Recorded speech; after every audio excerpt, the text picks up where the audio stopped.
Enjoy. Lodi, sorry napasok ko tuloy dahil dito sa kwintas ko.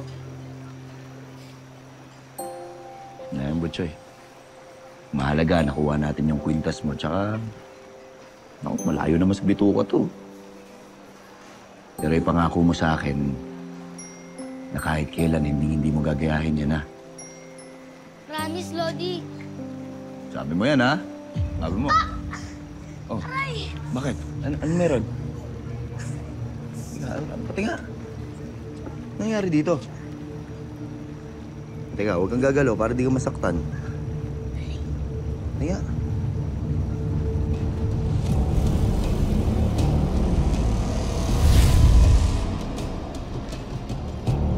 Buchoy. Ano nangyari dyan? Sino may gawa niya? Sabihin mo, nangungkit ka lang. Ha? Pangit, ha? Tingnan natin sino magmumukhang pangit yan. Tingnan mo ito gagawin ko. Halika!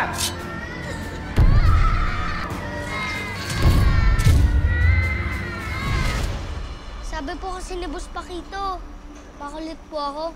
Kaya imbis na star, X po yung binigay niya sa akin.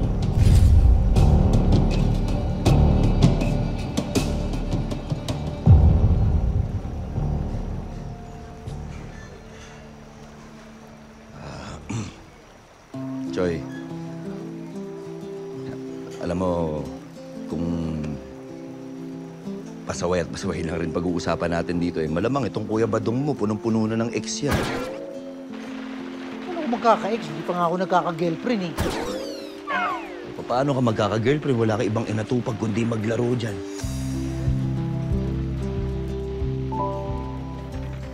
Gusto ko na po makita si Mama Rosenda.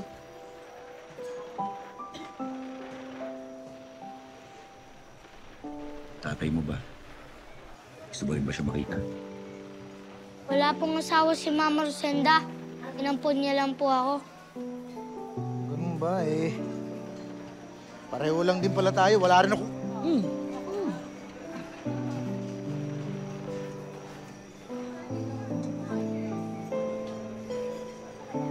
Nasaan na ba yung tunay mong magulang? Hindi ko po alam eh. Sabi po kasi sa akin ni Mama Rosenda, ito lang po kwintas ang iniwan nila para sa akin. Yung address mo ba, hindi mo na matandaan kung saan? Hindi ko rin po alam eh. Paano ba kayo nagkahiwalay nung Mama Rosenda mo? Nagsimba po kami ni Mama Rosenda.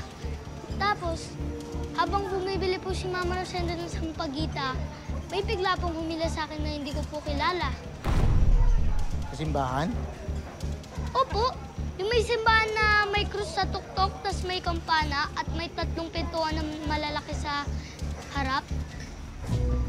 Lahat ng simbahan, puro ganun na. Teka, hindi mo alam kung saan lugar. Hindi rin po eh. Baka malamang nakakaalam niyan yung mga nakakuha lang sa'yo. Pero hindi ka naman pa pwedeng bumalik na ron eh.